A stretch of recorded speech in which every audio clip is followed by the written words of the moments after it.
Les comunicamos que nos encontramos en un edificio seguro. En caso de un sismo o algún otro incidente, les pedimos seguir las instrucciones de la Brigada de Protección Civil.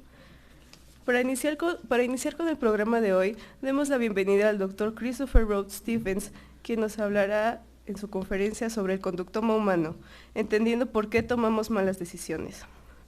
El Dr. Christopher Stephens es investigador titular C en el Instituto de Ciencias Nucleares y coordinador de Ciencias de los Datos y miembro fundador del Centro de Ciencias de la Complejidad de la Universidad Nacional Autónoma de México. Cuenta con el máximo nivel del Sistema Nacional de Investigadores desde el 2000 y del PRIDE. Hizo su licenciatura en The Queen's College, Oxford, donde también cuenta con una maestría. Completó otra maestría y su doctorado en física teórica en la Universidad of Maryland en Estados Unidos. Tuvo varias posiciones postdoctorales, incluyendo la Universidad de Utrecht, Holanda, donde trabajó con Gerard Hooft, Premio Nobel 1999 en Física, y una cátedra Marie Curie de la Unión Europea en el Dublin Institute for Advanced Studies. Ha sido nombrado Visiting Professor en las universidades de Birmingham, Essex, Limerick y Northumbria y el Dublin Institute for Advanced Studies. Es autor o coautor de más de 140 publicaciones y ha recibido más de 2.700 citas. Ha dado más de 170 conferencias invitadas en más de 20 países. Entre los honores que ha recibido son el premio Jorge Lomnitz de la Academia Mexicana de Ciencias y un Leverhulme Professorship del Leverhulme Trust del Reino Unido. Ha dirigido más de 20 tesis, incluyendo 9 tesis doctorales. Es miembro de la mesa editorial de la revista Genetic Programming and Evolvable Hardware. Cedo la palabra al doctor. Bueno, gracias.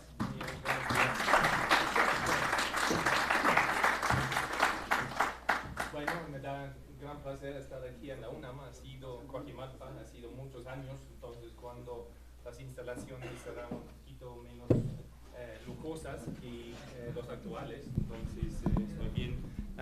Gracias, impresionado. Y también es bonito, entonces siempre he tenido un vínculo implícito fuerte con el UAM, entonces varios de mis exalumnos, ex-postdocs, están aquí en Coajimalpa o en Lerma también, entonces pienso en el UAM como una institución hermana importante de la UNAM, ¿no? Entonces voy a platicar hoy, voy a tratar de explicarles por qué somos gordos, por qué somos flojos, por qué tenemos tantos sesgos políticos. Esencialmente voy a tratar de explicar un poquito, entonces, de por qué tomamos malas decisiones, ¿no? Y voy a enfatizar mucho el lado, digamos, de malas decisiones en el contexto de alimentación y actividad física, ¿no? Tengo un gran proyecto que va orientado hacia el estudio de la obesidad y la diabetes, ¿no? Voy a empezar con algo un poquito raro. Entonces, todos ustedes son por mucho demasiado jóvenes para probablemente haber visto eso, pero ¿alguien ha visto esto? Se llama el Hitchhiker's Guide to the Galaxy 1.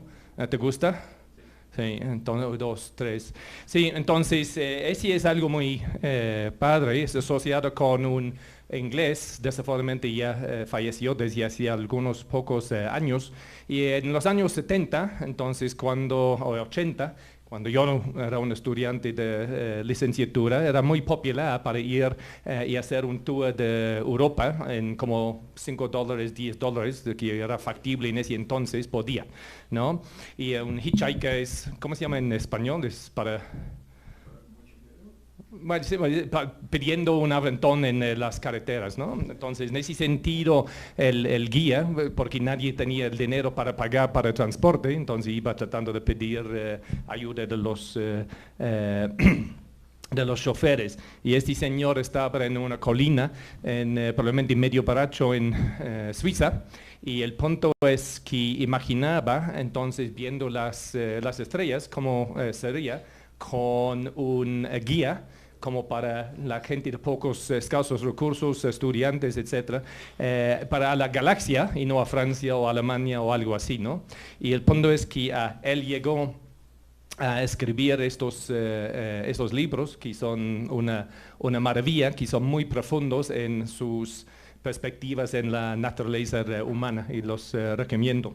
Pero pongo aquí uno de los cuentitos en ese libro, era sobre las grandes civilizaciones más avanzadas de la galaxia.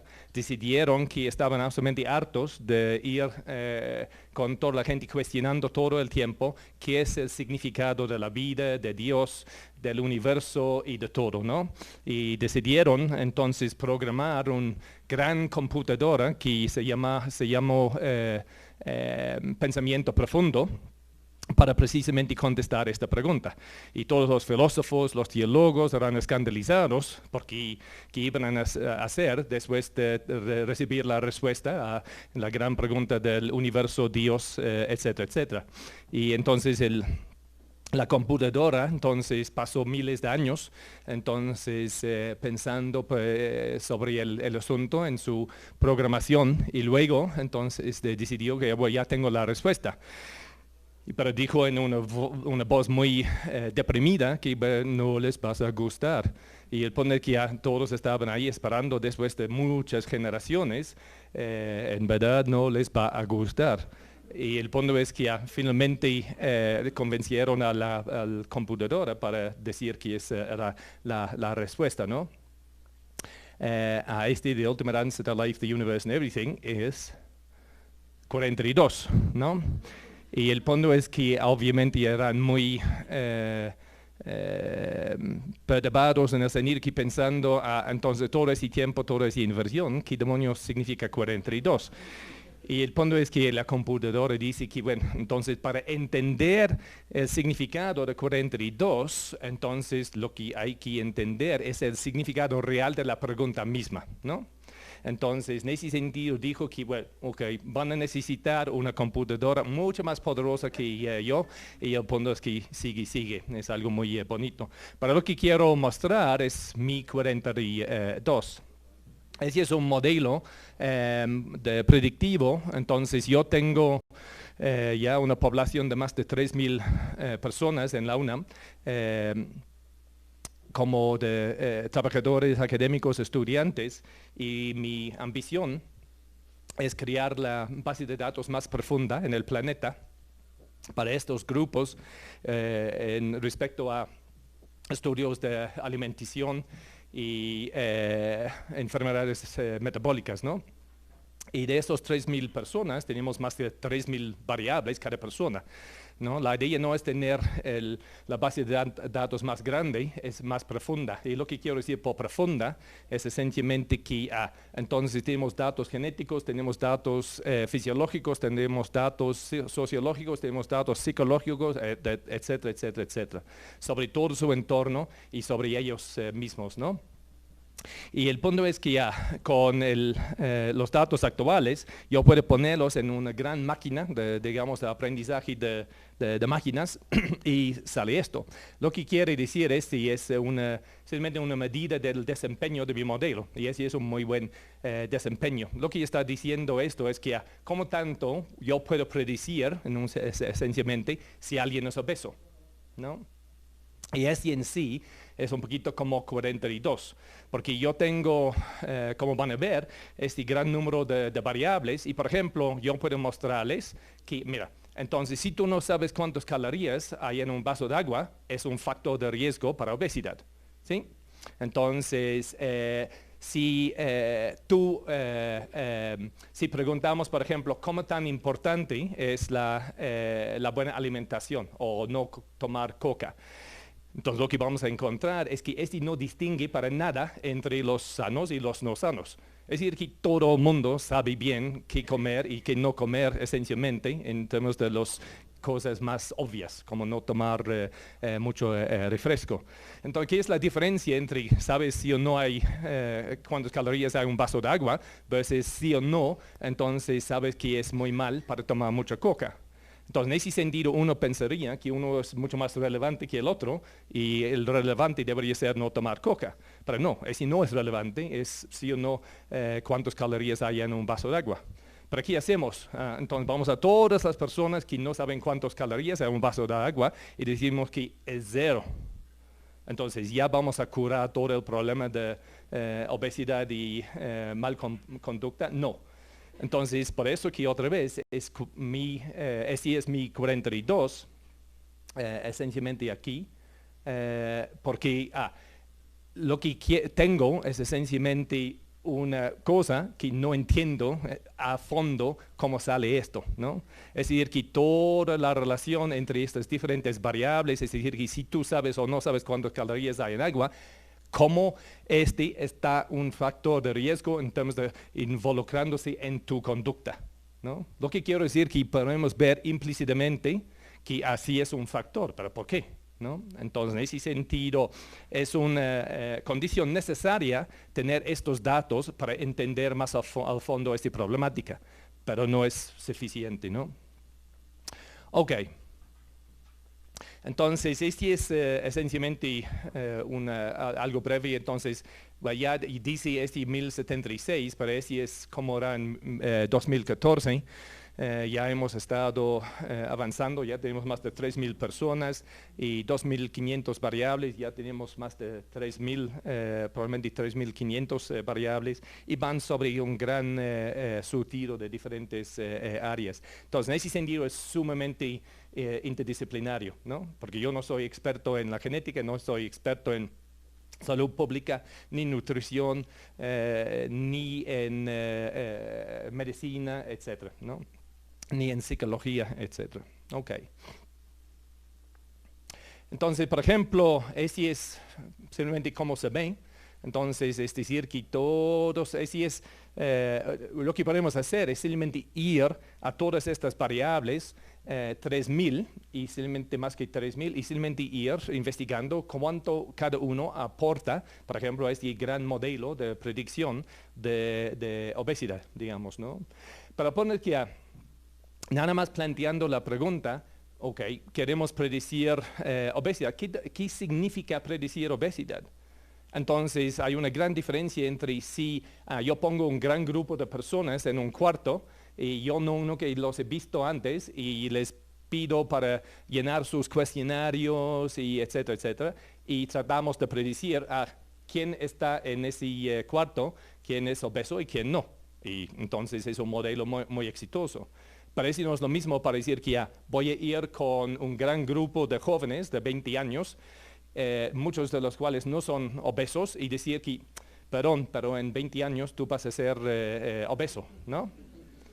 Y el punto es así, es decir que la gran mayoría desafortunadamente, la gran mayoría de ustedes, ¿no?, estadísticamente van a ser, tener sobrepeso o obesidad. Y luego van a tener trastornos metabólicos como dislipidemias, colesterol alto, triglicéridos altos, y luego hiperglucemia, es decir, que tus azúcares están altos. Pero pone aquí, ¿qué distingue entre una persona que va a ir en una trayectoria de salud buena y una trayectoria de salud mala, ¿no? Ese es el 42.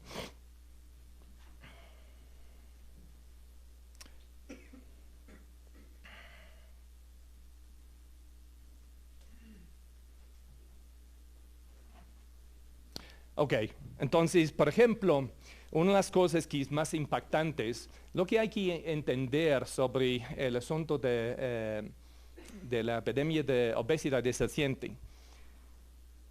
Los países más avanzados científicos en el mundo están invirtiendo una cantidad de dinero brutal y invirtiendo una cantidad de recursos intelectuales brutal en el estudio de estos asuntos. ¿Y qué está pasando? Están empeorando. Lo que quiero decir es que algo anda mal, ¿no?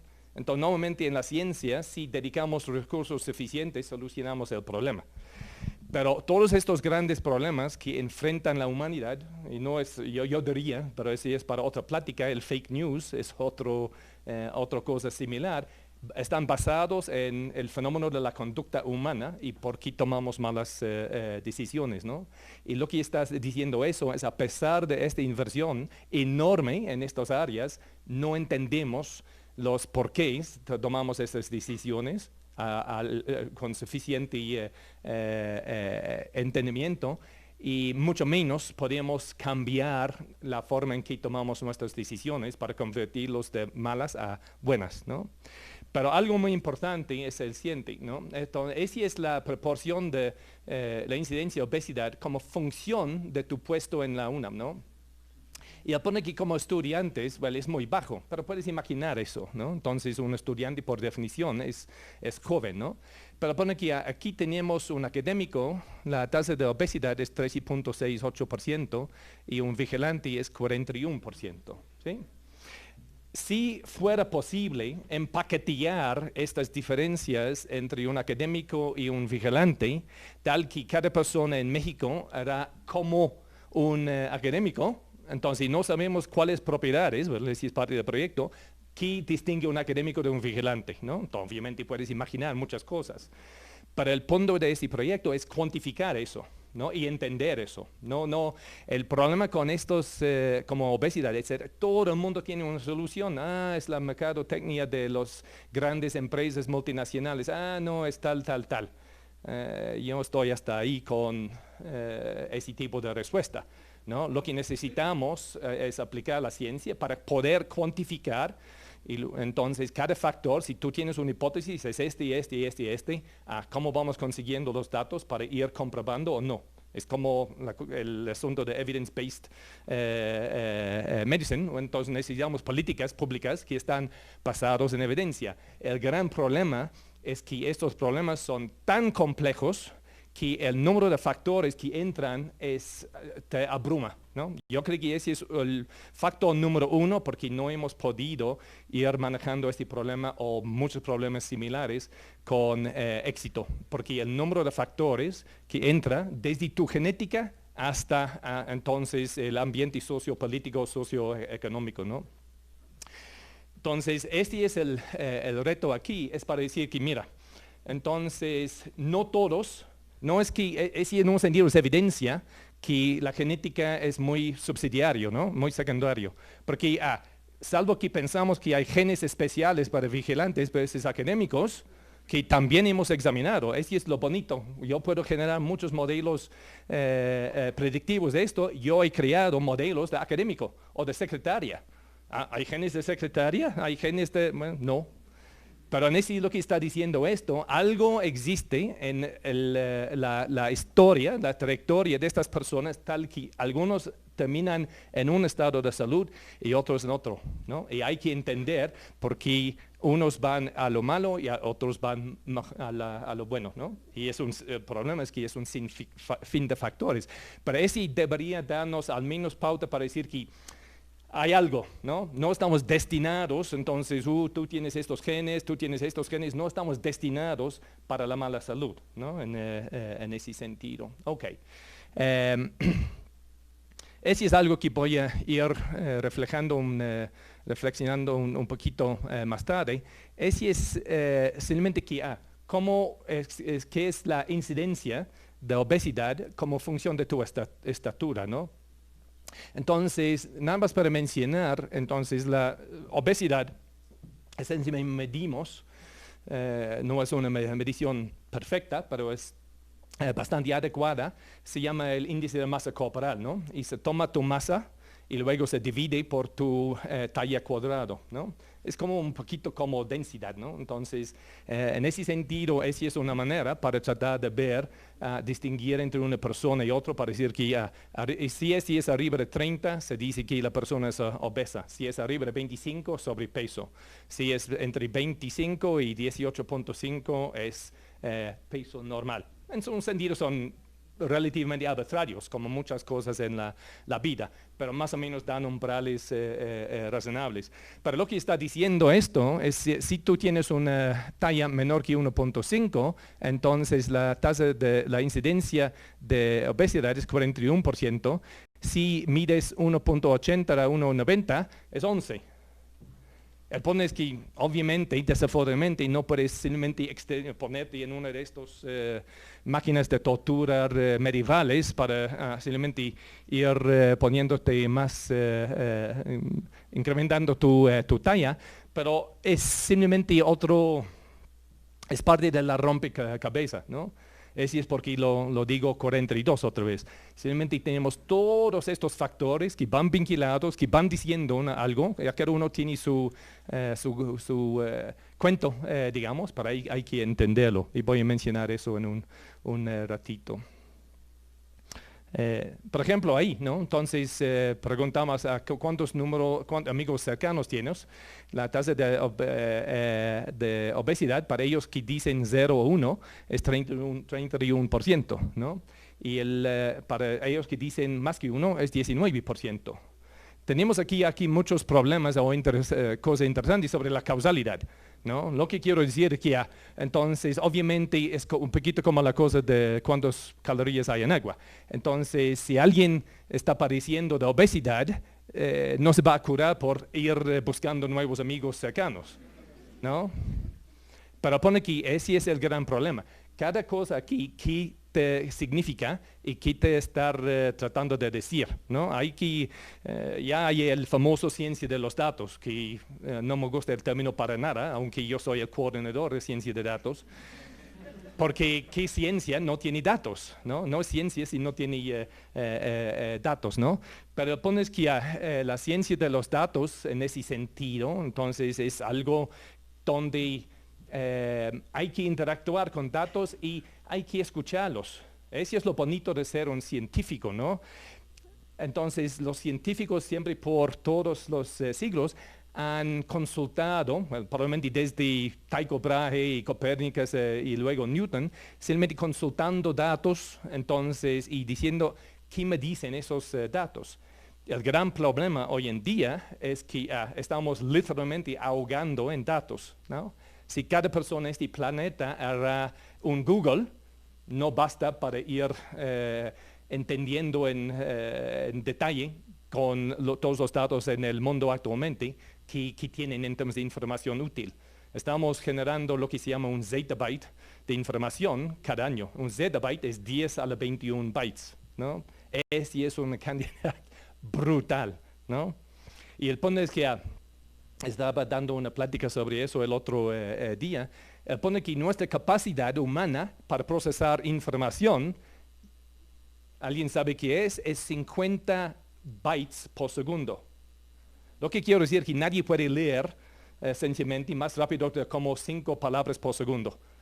Entonces, en ese sentido, primero, entonces, no tenemos ninguna capacidad para ir más rápido que eso. Y segundo, nadie habla base de datos, ¿no? Entonces hablamos inglés, hablamos en español, entonces lo que ha pasado es que poco a poco hemos aprendido cómo hablar matemáticas o música, ¿no? Hay algunos otros lenguajes simbólicos que ya hemos desarrollado una cierta capacidad, pero nadie habla base de datos. Entonces esos 10 a la 21 datos cada año es simplemente un acervo de quién sabe qué es, ¿no? Pero la ciencia de datos en ese sentido, ¿cómo demonios sacamos algo interesante, relevante, etcétera, de esos 10 a la 21 datos?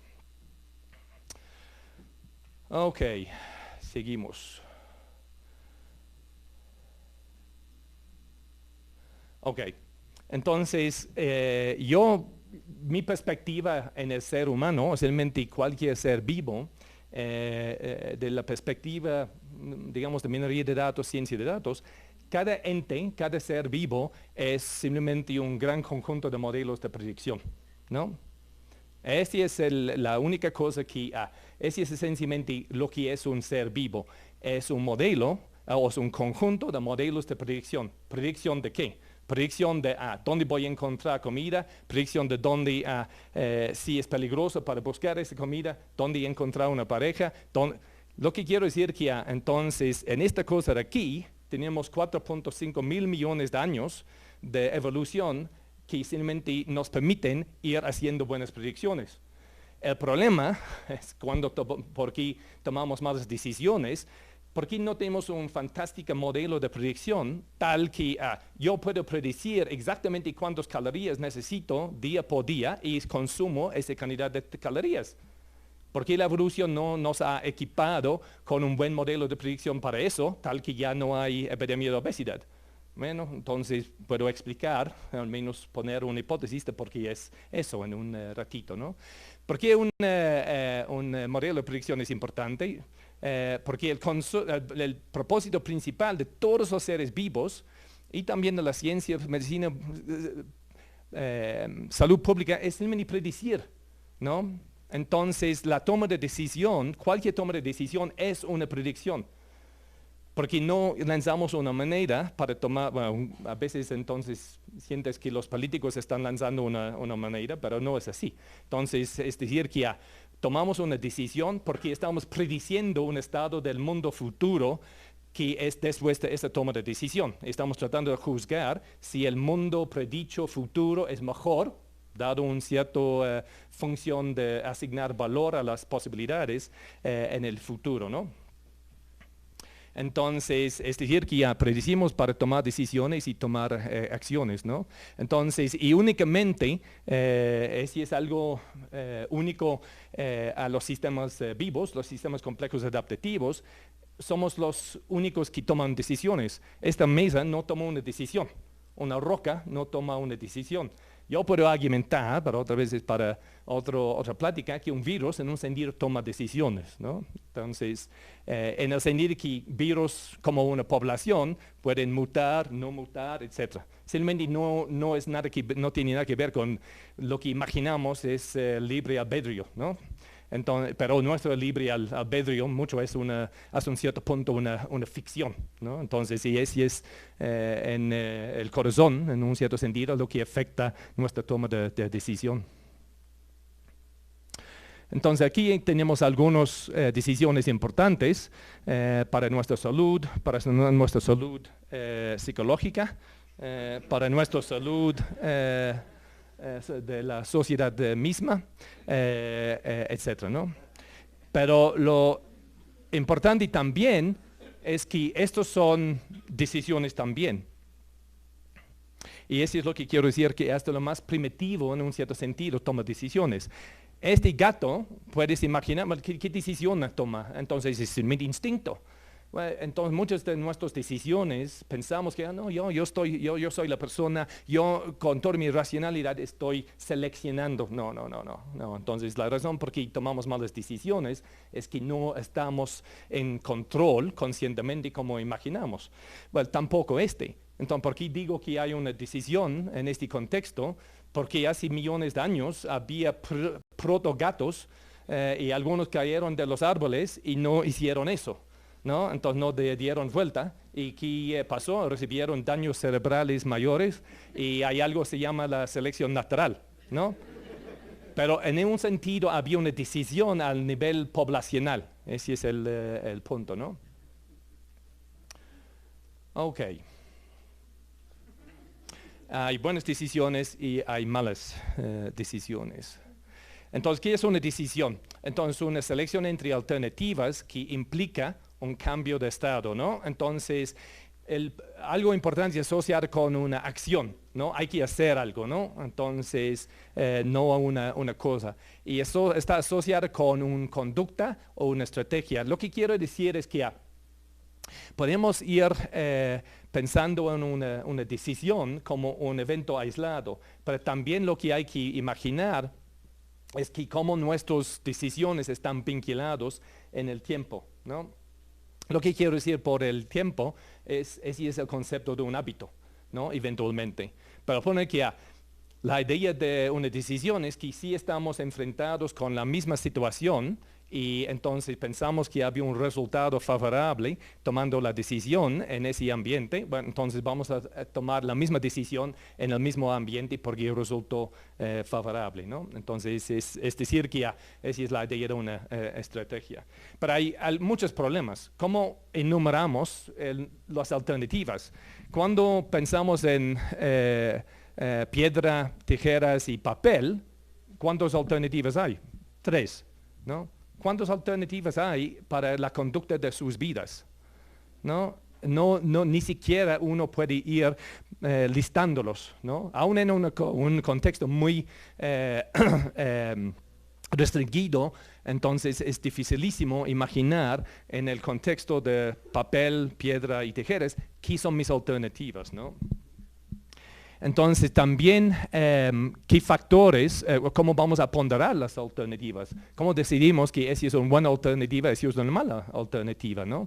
Hay muchos esencialmente funciones de valor, digamos, porque algo importante ahí es que puede ser que algo toma una decisión y es muy favorable en el corto plazo, pero entonces no es favorable en el largo plazo. Ese es precisamente el problema de adicciones o de sobreconsumo y cosas así. Entonces, ¿quién puede resistir? Hay algo muy rico, es tu comida favorita, acabas de comer, pero no puedes resistir, ¿no? Entonces, ¿por qué? Porque hay una utilidad inmediata de hacer eso. Pero pone que también hay una contrautilidad, digamos, pensando en qué es su impacto en el largo plazo. Pero vamos evaluando, tengo mi modelo de predicción y el punto es que el factor que va asociado con mi placer inmediata, entonces está ponderando más que el pensar en las consecuencias de largo plazo. Pero en un sentido, no es uniforme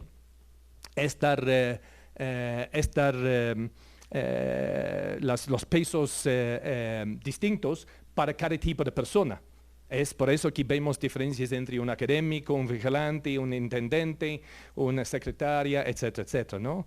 Es decir, que hay tendencias para esa toma de decisión y qué es el valor que asigno a las alternativas, que es distinto para cada tipo de persona, ¿no? Ok.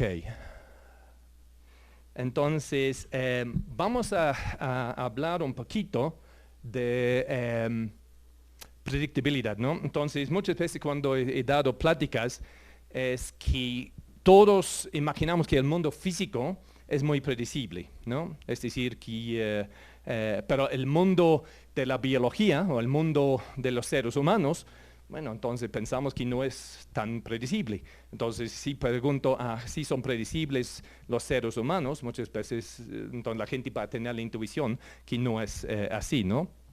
Entonces vamos a jugar un juego, entonces donde yo voy a dejar caer esta monedita. Entonces, y vamos a preguntar, entonces, aquí vamos a ir a tu, esencialmente ver cómo ustedes pueden predecir en diferentes contextos, ¿no? Entonces lo dejo caer, entonces, ¿cuántas personas van a decir que cae hasta el piso? Versus cuántos van a decir que se queda ahí suspendido en el aire, ¿no? Entonces, ¿quién vota para caer al piso, ¿no? Bueno, ok. ¿Cuántos van a votar para eso? Obviamente hay algunos flojos que no votaron para nada, entonces los tengo identificados, entonces y voy a ir con preguntas personales a cada uno de ustedes, ¿no? Yo voy a predecir a ustedes, ¿no? Entonces, en ese sentido, mi predicción era que a 100% iban a decir que caía al piso, ¿no? Y obviamente, sí, entonces podemos probarlo. Y esa es la ciencia en acción.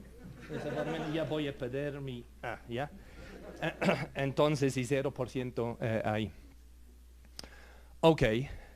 Entonces, ya el problema es que no tengo otra cosita, ni modo. Entonces vamos aquí se llama Gedankenexperimento, hay que hacerlo mentalmente. Voy a ir como Galileo, ¿no? Entonces voy a imaginar dos objetos de diferentes masas y voy a dejarlos caer al mismo tiempo. Y el punto es que imaginamos uno muy ligero o bastante ligero y el otro mucho más pesado. Entonces, y vamos a preguntar, ¿qué va a caer Bueno, sí, es mucha distancia, pero gracias. Entonces, el punto es que, bueno, si quieres, entonces tráemelo, ¿no? Entonces, el punto es que vamos a preguntar, ¿qué va a tocar el piso primero? Entonces, ¿el ligero o el pesado, no?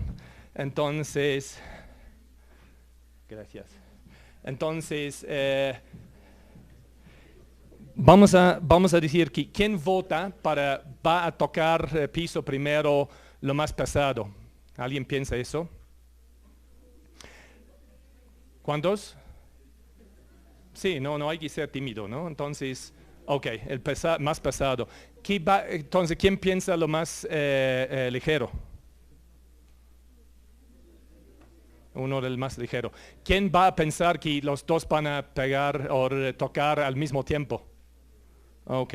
¿Cuántos de ustedes están en ciencias biológicas o humanidades o ciencias sociales, no? ¿Listos? Entonces, este era uno de los experimentos más fascinantes que he hecho con audiencias mixtas. Porque yo, como físico, yo veo eso absolutamente tanto intuitivo como esto. Pero nadie va a pensar, no, se va a quedarse ahí en el aire. ¿Por qué? Porque cada día casi experimentamos esa situación. Pero ¿cuántas personas van en sus actividades cotidianas pensando, sí, voy a dejar caer dos cosas, uno muy ligero y uno pesado? ¡Wow! ¿No?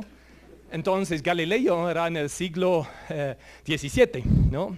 Lo que quiero decir es que llevo tantos siglos, milenios de evolución humana para alguien decir que, ¿por qué no pensamos en dejar caer estas dos cosas de diferente peso, ¿no? Entonces, en ese sentido, lo que está mostrando, si tú no has visto el contraintuitivo, en un cierto sentido, que van a tocar al mismo tiempo, yo creo que es muy natural pensar lo más pesado, ¿sí? Y la razón es que si tengo algo más pesado, pienso que me requiere más esfuerzo para empujarlo que algo más ligero. Entonces, en un sentido, estos modelos predictivos, si estamos diciendo que entonces, ahí. Entonces, en ese sentido, esa era mi predicción, ¿no? De lo que ustedes iban a decir. Bueno, ya, el punto es que con mi experiencia de haber dado esta plática antes, yo podría haber dicho a 30-40%, dependiendo de la composición de la audiencia. Pero pone que este fue otra vez. Entonces, yo no tuve un buen modelo para la audiencia, porque yo imaginaba que toda la audiencia es como un físico, ¿no? Y no es así. Ok. Pero ese es algo muy importante en el sentido de cómo formamos modelos predictivos del mundo, ¿no? Entonces, lo que estamos diciendo con esto, bueno, tenemos en un cierto sentido, un sesgo cognitivo para imaginar, cosas pesadas en lo general deberían caer más rápido que cosas ligeras, ¿no? Entonces, podríamos ir a lo mismo, si empujo esto, ¿qué pasa? ¿No? Entonces, obviamente mueve, ¿no? Y otra vez todos saben eso. Lo que quiero decir que hay ciertas predicciones que tenemos que sabemos que va a pasar. Ese es el mundo físico, entonces es muy predecible, ¿no? Y la fenomenología es que simplemente experiencia cotidiana, ¿no? Y entonces lo que está atrás de eso son las leyes de Newton, ¿no? Incluyendo esto. Pero al punto que nadie, salvo que otra vez tienes entrenamiento en la ciencia, las ciencias exactas, nadie nace con un conocimiento de las leyes de Newton. Pero sí, entonces, muy rápidamente, entonces desarrollamos una intuición para cómo caen las cosas, cómo mueven, si voy a poner un esfuerzo, etcétera, etcétera, ¿no? Una fuerza. Ok.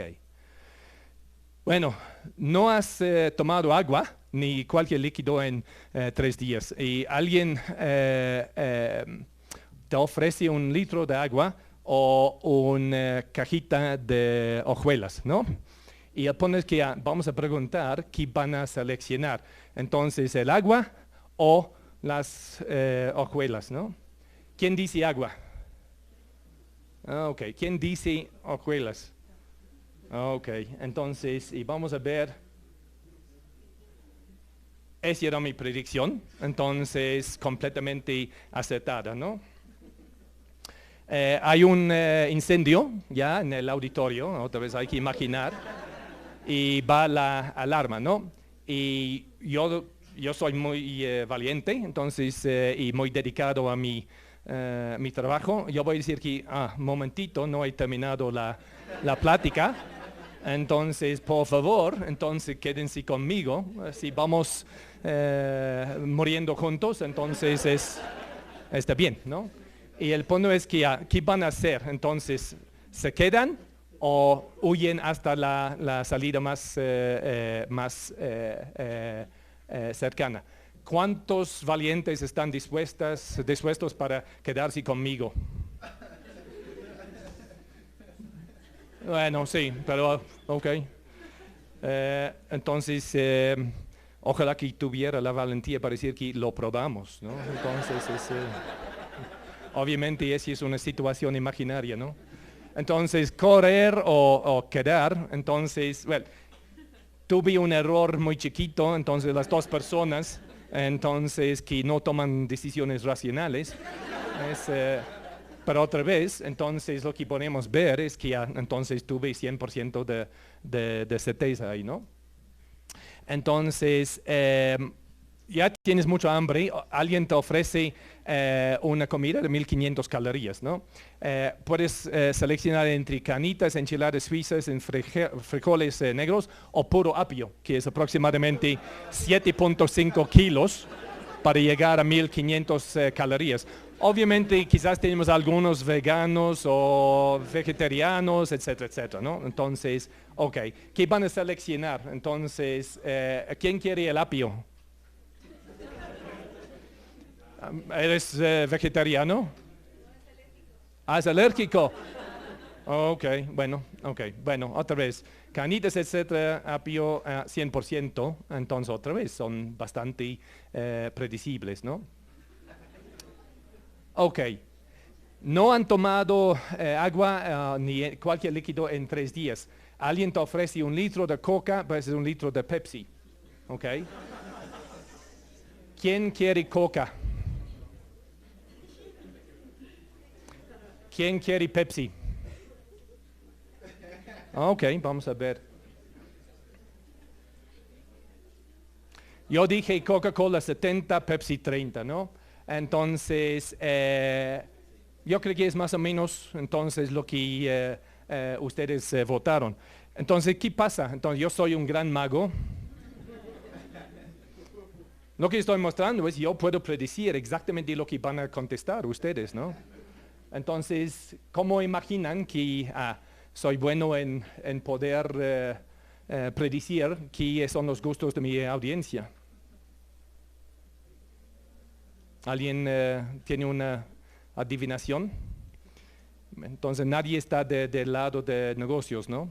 Entonces entonces yo puedo ir a ver las ventas netas de Pepsi versus Coca en México y simplemente asumir que ustedes son representativos de todo el resto de México, ¿no? Y en este caso, sí, más o menos está para así, ¿no? Entonces hay un incendio otra vez y va la alarma, llegas a la salida, pero notas que alguien está atrapado, ¿no? Vas a regresar para ayudar, pero al riesgo de tu propia vida, o vas a seguir, y ese es donde necesitamos algo de honestidad, ¿no? Entonces, y el punto es que, ¿quién va a regresar al riesgo de su propia vida para ayudar? Mentirosos, ¿no? Entonces, ¿quién va a seguir corriendo? Ok.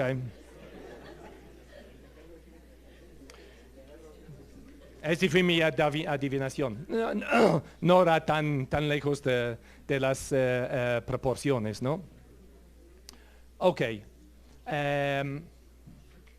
Bueno, vamos a saltar eso, ¿no?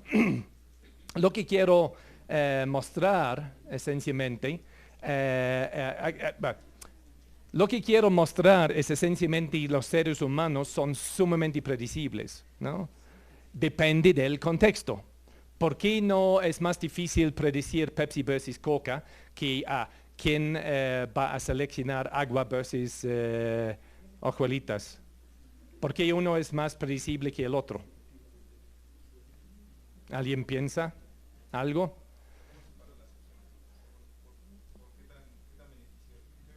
Así es. Entonces, pone que en un contexto, bueno, entonces me importa si es Pepsi o Coca, bueno, sí, en un cierto sentido, pero pone que no es vida o muerte, ¿no?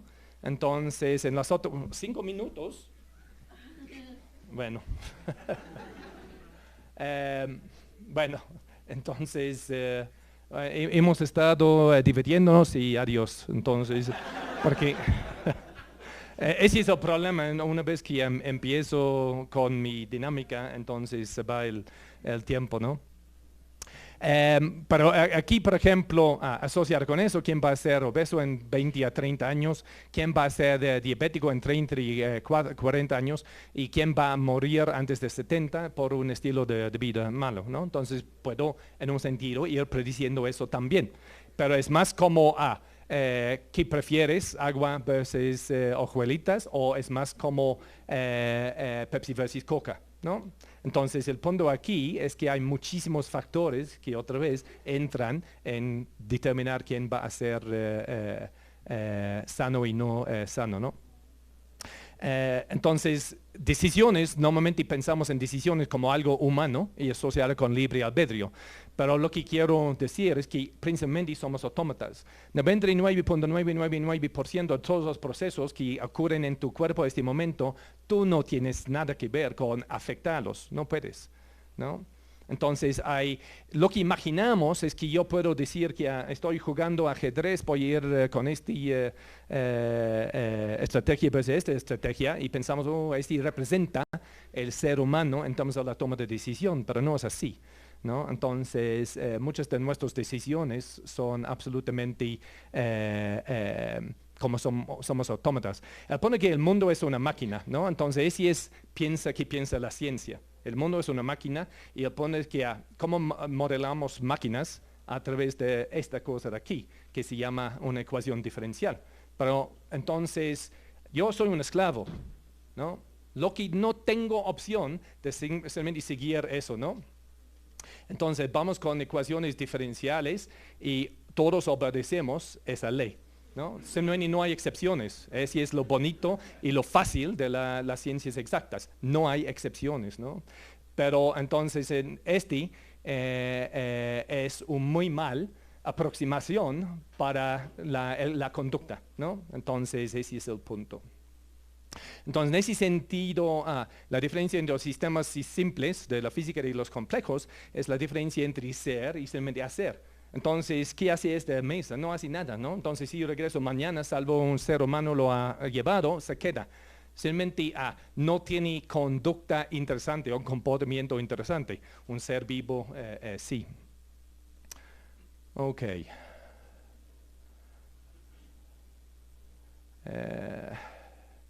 A ver.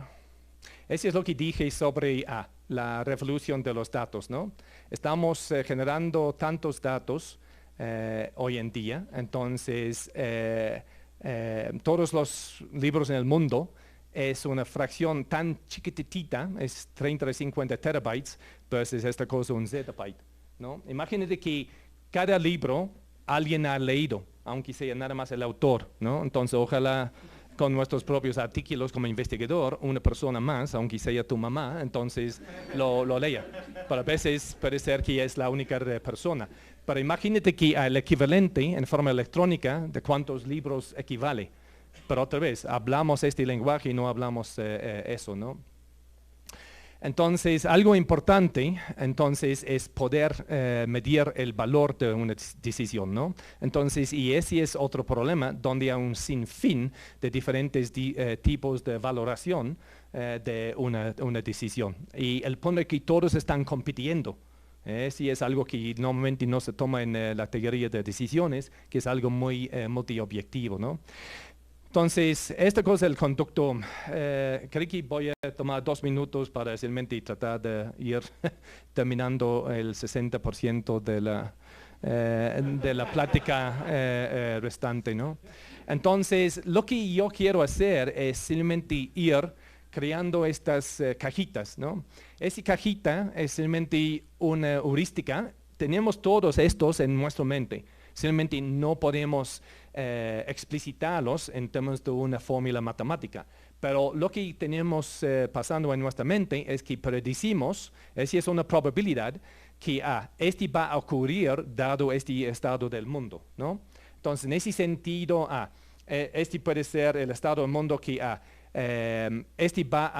mi moneda va a tocar el piso, y el punto es que puede ser en un cierto momento y este puede ser su posición inicial, ¿no?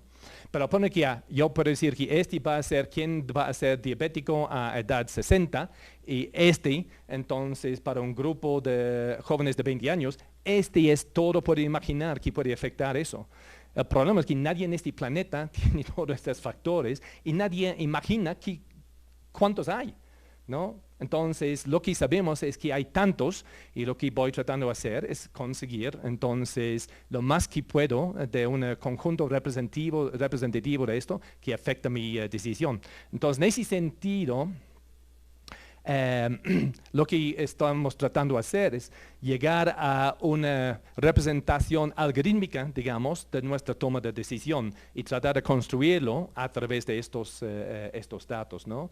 Pero uno de los grandes problemas, muy brevemente, es que vivimos en un mundo inventado, ¿no? Obviamente muchos han visto eso en los medios o algo así, que es la realidad, pero lo que podemos hacer es podemos cuantificar en muchos contextos cómo tan distinto es nuestro mundo real versus nuestro mundo percibido. Y uno de los grandes factores asociados con problemas de salud y problemas de fake news y problemas así es porque imaginamos que estamos tomando una decisión en un mundo que no es el mundo real, ¿no? Entonces, y otra vez, entonces podemos con muchas de nuestras variables ver qué son las desviaciones de ese mundo real versus el mundo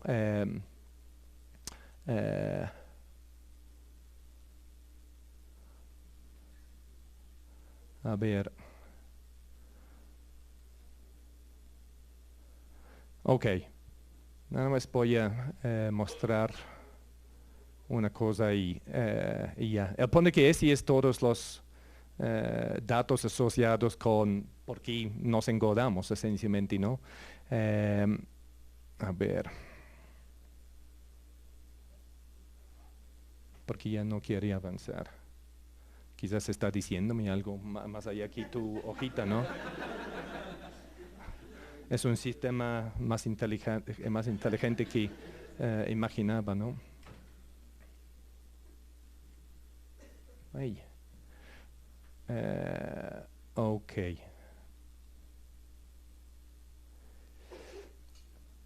El punto es que todo el mundo sabe por qué hay obesidad. Comemos demasiado y somos sedentarios. El punto es que no contesta nada, ¿no? Esa es la cosa. La gran pregunta es, ¿por qué entonces no puedes sobreconsumir sin una toma de decisión para una conducta, ¿no? Voy a comer eso versus no voy a comer eso. El punto es que tus vidas simplemente es una composición de eventos discretos y toma de decisión discretos. Y lo que estamos haciendo es que queremos ser Big Brother, ¿no? Lo que yo voy soñando es que esencialmente poder ver tus actividades en su totalidad para entender, tomó esa decisión y luego tratar de ver por qué se tomó esa decisión. Entonces, para dar resumen entre la cosa de los académicos y no académicos, los académicos tienen menos obesidad porque simplemente no están presentados con estímulos de comida como los trabajadores. Entonces los trabajadores están pasando por el metro y ver las tortas ricas, etcétera, cada día, el académico no. O entonces ambos están expuestos a estos estímulos, pero el académico tiene una fuerza de voluntad tremenda y me dice que no, yo sé que es muy mal para mí, ¿no? Entonces, ese es lo bonito de esta problemática. Hay una manera esencialmente para decir que nada más hay dos grandes vertientes. Exposición a estímulos, y esos estímulos de actividad también, y nuestra toma de decisión enfrentada por ese estímulo. Y estos 3.000 variables vamos tratando de ir con eso, ¿no?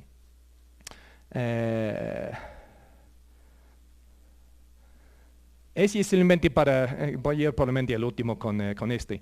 Cuando digo que cómo es el mundo real versus cómo es el mundo percibido por ti, entonces preguntamos a la gente, mira, ¿dónde estás tú en esta escala, ¿no? De lo más delgadito hasta lo más gordo, ¿no?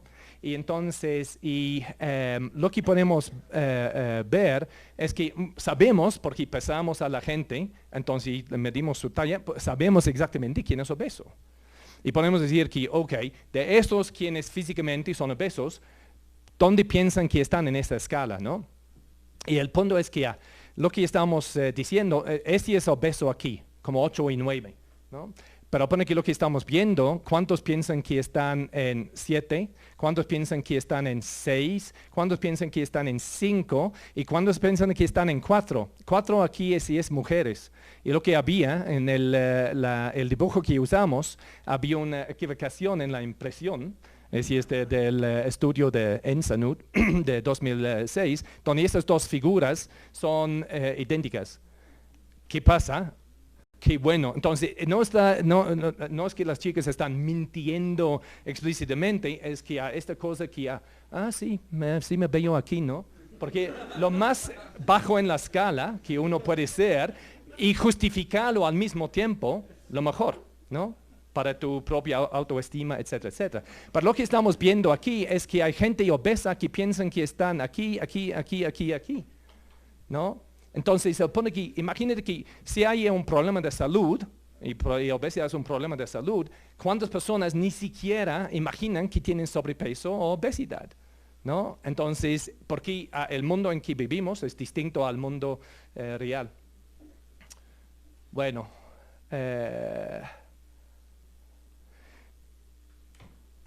por ejemplo, entonces está diciendo que esta diferencia es la diferencia entre lo que imaginas es tu peso y qué es tu peso. Y lo que estamos viendo aquí para mujeres, entonces como función de escalaridad, esta desviación disminuye hasta 0. Lo que quiero decir que a mujeres con un posgrado, entonces su estimación de su estado físico en términos de obesidad es exactamente lo mismo como la realidad. Para mujeres con nada más sin escalaridad, es esencialmente la diferencia entre imaginar que eres sobrepeso versus ser obeso, ¿no?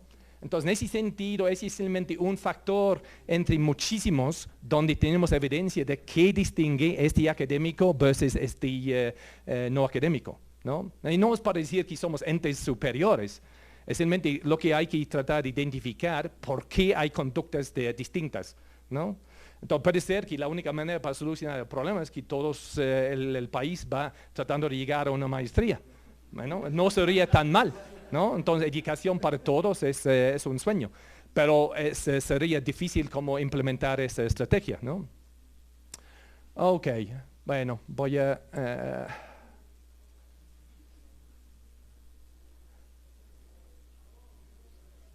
Bueno, voy a concluir. Entonces, esta cosa, la conductoma, está asociado con, que ni siquiera en un sentido expliqué bien. ¿Saben qué es la genoma? Han visto eso, ¿no? Es el universo de factores que esencialmente asociado con la genética, ¿no? Es esencialmente todas las moléculas, esencialmente que van involucrados con la genética. Hay un proteoma, ¿no? Entonces, que en lugar de genes habla de moléculas de ADN o RNA, habla de proteínas. Entonces, hay muchos OMAs hoy en día, ¿no? La idea de la conductoma es que es un gran universo de factores que son relevantes para afectar el comportamiento humano. Y el punto es que este no es solamente la genética es un componente, pero acabo de tratar de indicar, y yo creo que no es tan importante en este gran problema de la obesidad, ¿no? Entonces, pero lo que hay que entender es esencialmente cómo es que tomamos modelos o predicciones. Porque es esta cosa que una predicción que lleva a esa decisión. Y esta decisión que esencialmente lleva a una mala decisión o una buena decisión en el sentido que comí sano, no comí sano, entonces hice ejercicio, no hice ejercicio, etc., ¿no? Entonces, este es esencialmente cómo hay que entender la conducta humana. A través de entender qué son los sesgos asociados con nuestras predicciones, cómo los tomamos o formamos, y luego cómo tomamos decisiones, etcétera, etcétera.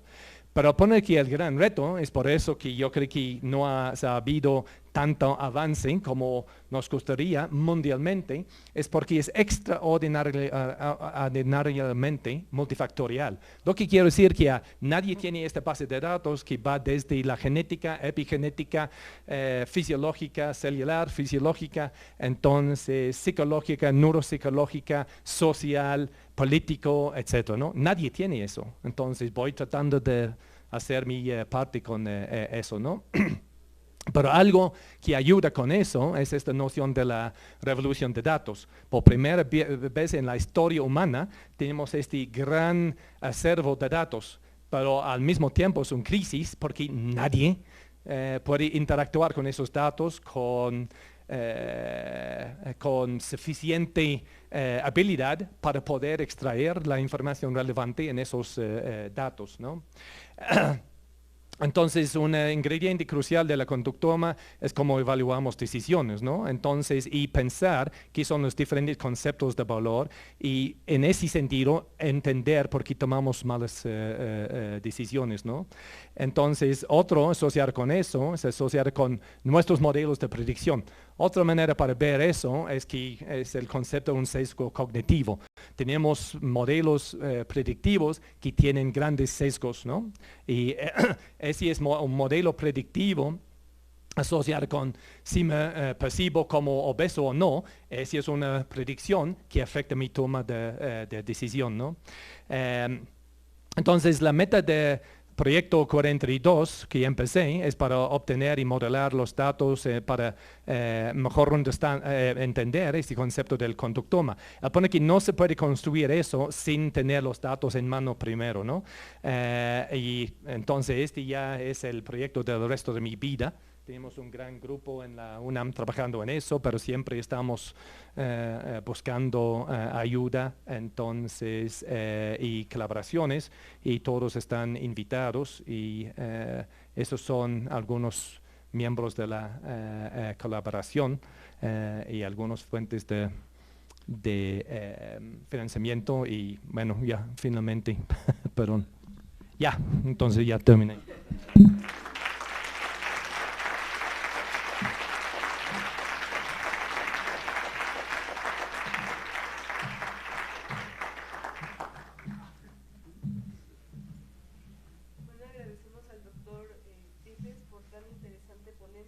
Y procedemos a la sesión de preguntas. Solo tenemos espacio para una pregunta. Entonces, igual escojan bien.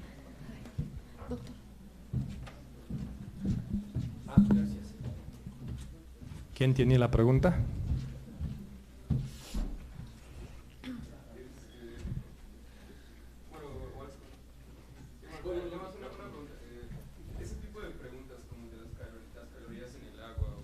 Este tipo de preguntas como cuántas calorías hay en el agua o sea, que podrían parecer como preguntas bastante aleatorias. ¿Cómo se les ocurrió hacer ese tipo de preguntas?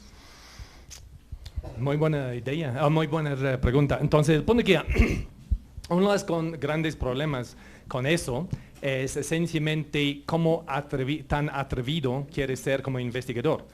Yo no soy experto en la formación de encuestas, etcétera, etcétera, pero tampoco quiero caer, ese es el estándar que preguntamos para y siempre preguntamos esto, etcétera, ¿no? Y el punto es que es un balance muy fino, entonces, entre una cosa y el otro. Entonces, en ese sentido de cuántas calorías en agua, sí. Entonces, lo que había visto es esencialmente un factor importante es tratar de averiguar qué tipo de información es relevante. Luego, es otra pregunta, es por qué es relevante, ¿no? Y el punto es que, entonces, ¿cuántas calorías hay en agua? ¿Cuánto distancia tienes que caminar para quemar una hamburguesa? Cosas así. Entonces preguntamos para ver si un acervo de información relevante para el conocimiento de la alimentación, entonces es relevante para tu estado de salud. Y es difícilmente uno entre muchos, ¿no? Porque la otra cosa es que no estoy esperando que alguien va a saber exactamente cuántas calorías hay una hamburguesa, o porque dependen muchos factores de la hamburguesa. Pero lo que podemos ajustar es que si alguien dice 20, o si alguien se dice 20.000, sabemos claramente que son muy, muy distantes de la realidad. Si alguien dice que 800, etcétera, etcétera, entonces podemos juzgar cómo tan buenos son las heurísticas de alguien en términos de estimando estos factores. Pero es simplemente me ocurrió como uno entre muchos, ¿no? Entonces tengo mis colaboradores para decir qué idiotez es eso, entonces y a veces lucho contra eso, a veces no. Bueno, gracias. Bueno, agradecemos nuevamente al doctor y le hacemos entrega de un diploma y un pequeño presente.